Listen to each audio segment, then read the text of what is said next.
Atenção! Começa agora uma teleaula de História do Ensino Médio. Você vai assistir a teleaula de número 28. Bons estudos!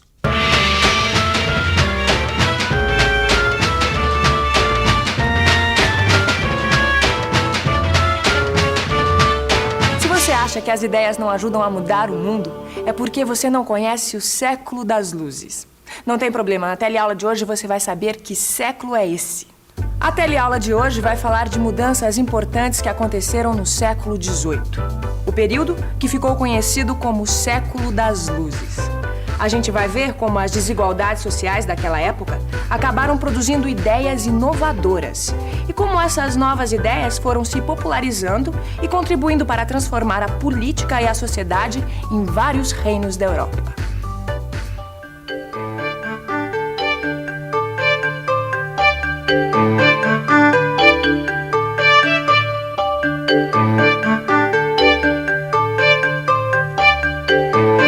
Isso aqui é a versão reduzida de uma escultura muito famosa, chamada O Pensador. Mas o que faz um pensador? A resposta é óbvia. Um pensador pensa. Pensa sobre o quê? Bom, aqui a gente tem vários livros de pensadores do século XVIII que pensaram a realidade política e a realidade social do tempo em que eles viveram. As ideias desses filósofos foram muito importantes porque ajudaram a mudar essa realidade do século XVIII.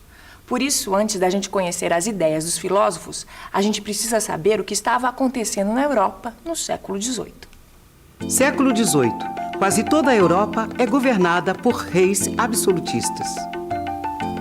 O absolutismo real tinha aparecido como resultado de uma aliança entre a burguesia e a monarquia contra as arbitrariedades dos senhores feudais. Os reis absolutistas governam seus países de forma autoritária. A justificativa dos reis para concentrar o poder e usá-lo como bem entenderem é o direito divino. Quer dizer, nessa época se acredita que o poder do rei vem de Deus. Com todo esse poder, o Estado interfere diretamente nas atividades econômicas. Esse sistema é conhecido como mercantilismo. A sociedade absolutista está dividida em 3 ordens ou estados. Em primeiro lugar, vem a nobreza. Em segundo lugar, o clero, ou seja, a igreja. E em terceiro lugar está o resto da população: os burgueses, os artesãos, os operários e os camponeses. Outra característica importante desse período é a intolerância religiosa. Jean-Jacques Genipapi, filósofo ao seu dispor. Aqui pediu, pagou, senhor filósofo. Ora, minha senhora, mas eu sou um pobre filósofo. E eu sou uma pobre taverneira que trabalha duro para pagar os impostos que os nobres, os padres e desocupados como o senhor não pagam. Desocupado eu, minha cara, mas eu sou um filósofo. Eu escrevo minhas ideias para o bem da sociedade. Olha, um dia os meus livros vão ser tão famosos como esses aqui. A senhora conhece? Olha, escute aqui, meu Eu senhor. terei muito prazer de apresentar esses maravilhosos filósofos para a senhora. Sente-se comigo, por favor. Não, eu tenho mais o que fazer. Olha, a senhora conhece Locke? Não, quem é esse? É um filósofo inglês. Imagina, senhora, que ele nega a origem divina do rei. Ele diz que a autoridade do rei é baseada no consentimento dos cidadãos. Trocando em miúdos, o que esse tal de Locke diz é que o rei só faz o que quer porque a gente deixa? De certa forma, é isso mesmo. Agora, deixe-me apresentar outro filósofo, Montesquieu. Esse maravilhoso filósofo diz que o governo deve ser dividido em 3 poderes: legislativo, executivo e judiciário. Peraí. Você tá querendo me dizer que esse tal de Montesquieu sugere que o rei não faça ele mesmo as leis? Exatamente. Ele diz que as leis devem ser feitas por um poder à parte e reguladas por um outro poder. Olha que interessante. E o que mais o senhor tem aí? Voltaire. Esse é muito inteligente, muito divertido. Ele ridiculariza o absolutismo e é inimigo da igreja. E o meu favorito, Rousseau. E esse fala o quê? Segundo ele, as leis devem ser uma expressão da vontade do povo. Assim, a única forma de governo possível é a democracia absoluta. Gostei! Bom, pena que tudo isso só está no papel, não é? Porque na prática eu continuo trabalhando duro para pagar um monte de impostos. E falando nisso, o senhor continua me devendo o dinheiro do vinho. Mas essas coisas vão mudar, minha senhora. essas novas ideias estão se tornando cada dia mais populares. Até nos cafés, nas tavernas, essas novas ideias são discutidas todos os dias. O absolutismo está com os dias contados. Ótimo! Agora, se o senhor não vai discutir outras ideias comigo, eu acho melhor o senhor pagar o vinho. Eu não vou ficar esperando até o fim do absolutismo, não é mesmo? O absolutismo estava com os dias contados. A burguesia tinha crescido muito na Europa e pagava caro para manter o luxo do rei, da nobreza e da igreja, que não pagavam impostos. Esse período em que o rei justificava o absolutismo dizendo que a origem do seu poder era divina, ficou conhecido como Antigo Regime. E com a crise econômica, as injustiças do Antigo Regime ficaram ainda maiores. Foi daí que surgiu uma reação intelectual contra o poder da época. As novas ideias exigiam que as condições de vida da humanidade fossem melhores. E os pensadores defendiam que o mundo deveria ser guiado pela razão. As teorias dos filósofos do século XVIII foram muito populares. Elas eram divulgadas em diferentes lugares e serviam aos propósitos dos grupos que combatiam o obscurantismo da igreja e o absolutismo real. As novas ideias também tiveram influência nas teorias econômicas. Na época, a economia funcionava segundo os princípios do mercantilismo. Isso implicava na intervenção do Estado na economia.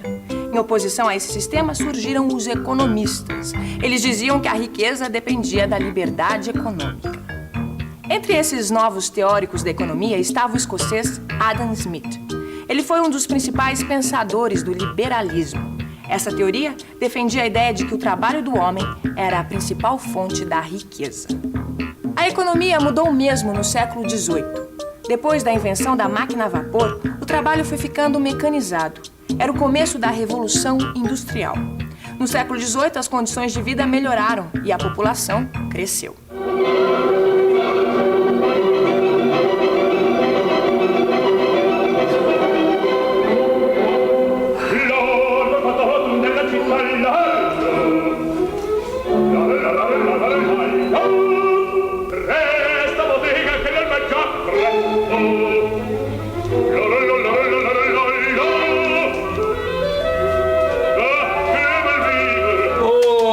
Posso saber o que está acontecendo aqui? Música do século XVIII, meu amigo. Você não sabia que no século XVIII a música teve um desenvolvimento incrível? Não sabia, não.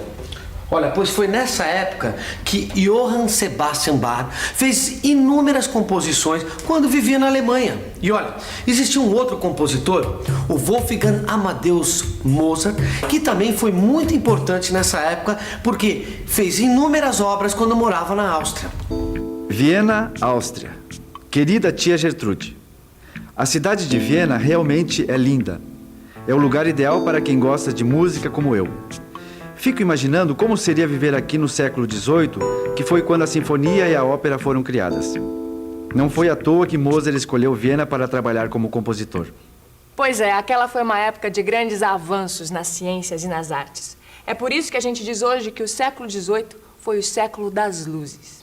Tanto é que, como você já sabe, as novas ideias provocaram a crise e a queda do antigo regime absolutista.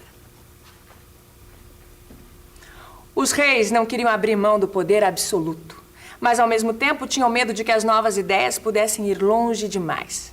Para evitar o pior, vários reis da Europa introduziram reformas liberais. Esses reis foram chamados de déspotas esclarecidos. A palavra déspota significa senhor absoluto. Quer dizer, um déspota esclarecido continuava tendo o poder absoluto.